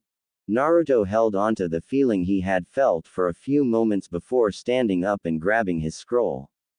If peace truly felt like that, then everyone should be able to feel it, thought Naruto as he started to walk towards the abandoned section of Konoha. An hour later we find Naruto standing just before the abandoned area. Naruto closed his eyes as he felt chakra signatures in front of him by a few meters. Naruto moved his chakra around for a bit before releasing a breath and opening his eyes. Then he disappeared, shocking the hidden Anbu as they saw nothing but a flash before he disappeared. When Naruto reappeared, he had landed on top of a small building. Moving his hand towards the wall to his right, he started to send chakra pulses through the stone wall. He could have used his sensory abilities, but it required him to focus and remain still as it is not trained enough. Sure, he could use it to sense a mile radius, but he hadn't had any training that lets him use it subconsciously and on the run. Feeling through the wall to Anbu, who had seemed to shuffle slightly when he sent the chakra pulse. He knew that they could instantly teleport to the HQ and report that he was here since the test had started when he entered. Naruto came to one conclusion: to knock them out. Now Naruto wasn't stupid anymore. He knew that if he fought to Anbu head-on he would be killed or defeated almost instantly. So Naruto decided to use a new technique he had created called phase, which, like the title of the name, allows him to phase through any solid object. However, this would alert any sensor Anbu within the area if he took too long. However, due to his chakra blanketing a good 50 or so meters, it would take them a while to find him. Naruto started to send chakra through his body, and then started to make his chakra move faster and faster within himself. Reaching an extremely high chakra velocity, Naruto made all that chakra come to the surface. If people saw Naruto now, they would only see his general shape as his body was vibrating at an astonishing rate. Naruto walked towards the wall, before simply passing through. The way this technique works is vibrating himself so that he could go through any surface as long as he was vibrating at his current rate. Tobirama had said that it was due to the phenomenon called quantum tunneling. A side effect from vibrating his body fast was the fact that he could also move at an insane speed, although that depleted his chakra at a very fast rate. The most he could run with the speed he gains from the technique was 5 seconds, although he managed to travel from Konoha to all the other major villages. But when he had returned he passed out for a few days. Naruto looked at the two Anbu, who had not noticed him behind them as he was now pure kinetic energy for the next few seconds as he stopped pumping chakra into himself to keep his vibration. Moving his hands, he sent the two Anbu into the ground as he hit every pressure point and paralyzing point in their backs, although they should be up in a few minutes. Naruto looked at his body as it stopped vibrating at an insane rate. Forcing chakra around his body, he started to calm his raging heart. Another side effect from the vibrations, he could gain a heart attack at any moment while vibrating at that speed. However, he would have been dead if not for Kyuubi's chakra strengthening his heart when he was younger along with keeping it from exploding. This goes the same for any organ or limb he had. Puffing out some air, Naruto leaned against the wall to his left and sent another chakra pulse that ran throughout the entire abandoned part of Konoha. Ping! He felt something within a hidden building a few feet under the current house he occupied currently. Naruto looked at himself for a second, before once again forcing his chakra into vibrating at an insane rate. He felt his reserves plummet rapidly as he stopped and pushed his chakra through his body. Naruto knew that if he kept going at this vibration speed, he will pass out. Naruto forced his feet to start to penetrate the ground below him, and as if like magic, he started to phase through the ground. Naruto watched as he went through a few floors and finally land on a metallic platform. Closing his eyes and spreading his senses, he quickly noted that there was a single signature right in front of him. Opening his eyes, he widened them in shock when he came face to face with a yellow gas cloud. Thud! Naruto's body fell down hard against the metallic floor. The man in front of Naruto's body was none other than Dragon, the Anbu commander. Dragon stared at Naruto's prone body for a few seconds, before clicking his fingers, summoning two Anbu. Neko and Tiger appeared, and saluted. "Sir," said both Anbu as they looked towards their commander. Dragon looked at them for a moment, before staring back at Naruto's prone body. "How did he do?" asked the commander as he looked towards his two Anbu with a tilt of his head. Neko stepped forward. "He did very well, for a likely recruit. He had only set off 2 out of the original 200 silent alarms and only alerted the 2 Anbu who were knocked out, so overall he did this almost perfectly," replied Neko as she looked towards Naruto's still prone body, with some thoughts running through her head. The commander nodded, before walking away. "Bring him to his next test," said Dragon, before walking away towards his office. Neko and Tiger nodded to each other before grabbing Naruto's. Thud, thud, thud, slink, slink, thud.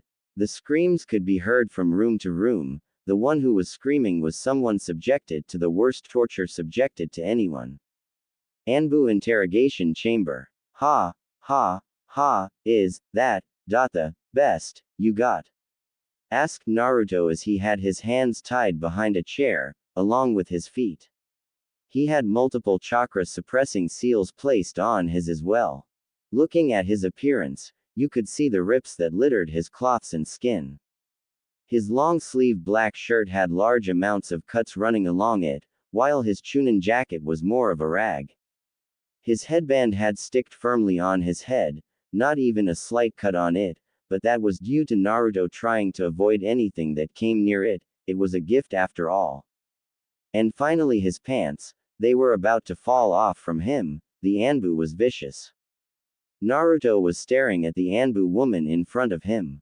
The only thing he could deduce was that she had long black hair that reached her mid-back and that she wore a blank Anbu mask along with her skin being an Uchiha pale color. She had been interrogating him for the past 6 hours. He would have cracked if he couldn't escape the pain and shackles, although he noticed that when he healed from one set of attacks, the next ones were that much weaker each time, until he could barely feel the hits delivered by the woman in front of him. The woman could only stare in shock behind her mask. She had done every torture technique that Anbu were taught, some of which could kill the victim.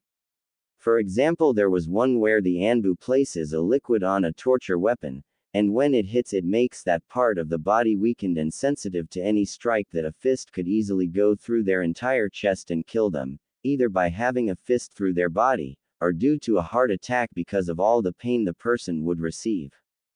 The Anbu looked down towards Naruto's now shorts and grinned. She knew how to break him. Walking around the table with her right hand slightly scraping the table that had separated them, she placed her right hand on Naruto's inner thigh, bringing him to a shiver. The Anbu leaned forward toward his ear and started to talk. "Oh Naruto-kun, we don't need to keep torturing you, so if you tell me where the Hokage's forbidden scroll is, I will give you a reward," said the Anbu saucily as she started to rub her hand around Naruto's package, until she felt it touching her hand. The Anbu looked towards Naruto's now fallen pants and saw a sight of Naruto's package standing at full attention. The Anbu woman looked at the package for a bit before a stray thought went into her as she looked at Naruto's 8-inch. "I could just have him tell me," thought the Anbu, before wrapping her right hand around it and started to stroke it. The Anbu leaned back towards Naruto's ear as he was shutting his eyes and being silent. "Or you could tell me while we are together," said the Anbu as she went to her knees and used her left hand to take away her mask and show a woman at around the age of 23 to 25 with black eyes, matching her long black hair. She also had small cute lips which were rose red with lipstick, which at this moment were stretched into a small grin as she moved her face close to his package.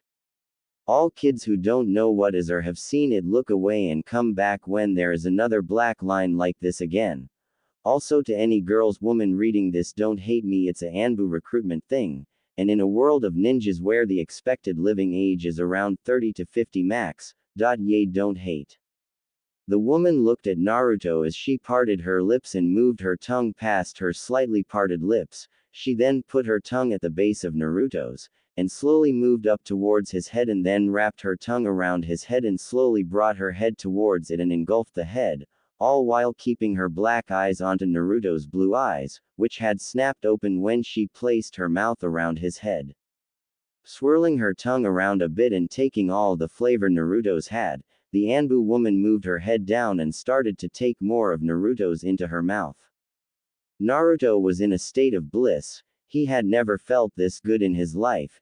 Even when he had a ramen for a year voucher or when he became a ninja, this feeling was impossible to describe. He then felt the Anbu woman take his into her throat and started to deep throat him. "Aha! Oh God, you! I won't break," said Naruto as he felt something come out of his that had made him sigh in relief and pleasure. The Anbu woman tasted Naruto's cum as it went down her throat, and at that moment, she didn't care about getting information out of Naruto. All she was concerned was getting his into her honey pot, which shouldn't be hard seeing as she was now dripping wet, as seen by the dampness that married her baggy Anbu pants. Standing up, the Anbu woman looked at Naruto with a small smile, before using her tongue to lick up some sperm that had drizzled onto her lips. Naruto's shot back up like lightning seeing the woman do that, and he couldn't admit to himself that if he died right now, he would be absolutely fine with it. The Anbu grinned before speaking once again. The name is Mai and I'm going to give you a treat for passing the torture part of you test, although I might have been carried away as it was only meant to last for an hour. Said Mai as she then grabbed her gray Anbu armor and took it off, soon followed by her long black sleeve shirt, which had released the pillows of life, which were bound by bandages. Naruto watched with his stuck firmly in place as the woman unwrapped her bindings, before eventually her bounced out of there used to be restraints. Her were a solid C cup, not that Naruto knew that, and were as pale as her body and face, although her nipples were a rose-red color, just like her red lips. Naruto watched as she smiled at him in lust as her place her hands under her and lifted them up a bit before letting them drop and bounce a few times. Naruto watched as they bounced and permanently recorded they bounce in his head. Mai moved forward and placed her right in front of Naruto's face. Suck on them, please, begged Mai as she swayed her in front of Naruto's face. It was too much for Naruto, so he dug right into temptation.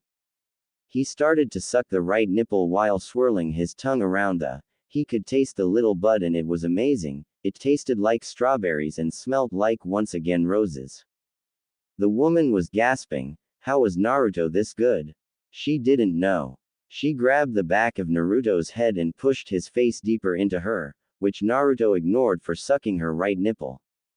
After a few moments Naruto switched sides and did the same process of sucking, twirling and swishing on her nipple.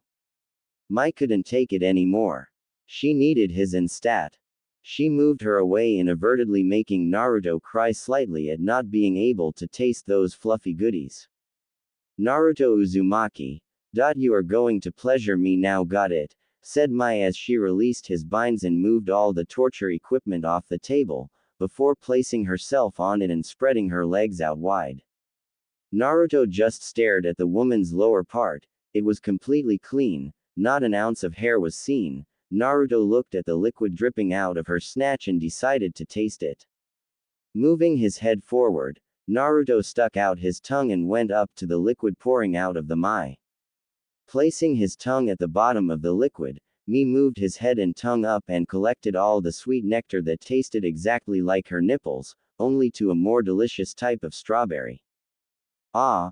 Moaned Mai as she reached for Naruto's head and pushed him into her as he was not lapping up the juices at a fast pace. A few moments later Mai let loose a scream and came all over Naruto's face, which he swiped off with his finger before sucking the cum on his finger. Mai was gasping, that was the best orgasm she had ever had, and that was just oral, the actual would be mind-boggling. Mai looked at Naruto as he was swiping and licking her juices up and smiled, before twisting herself so that she was on her hands and knees with her in the air. Naruto saw the position Mai was in and just stared as her was shaking from side to side. Mai moved her head down so that she could see Naruto's face and grinned. Well, I'm waiting, said Mai as she slowed her shaking hips slightly, only to make it that much alluring to Naruto. Naruto climbed onto the table and looked at the dripping snatch and his heart was pumping, his blood racing, his mind buzzing. He couldn't take it anymore and slowly plunged into the woman, who was moaning into the feeling. Naruto just felt like he was getting a hug that was so intense it started to shake him. He slowly pushed more of his length inside the woman, who was moaning like she was in heat. He kept going until he hit something. Realizing what it was, Naruto snapped his head towards the woman, who smiled slightly and nodded.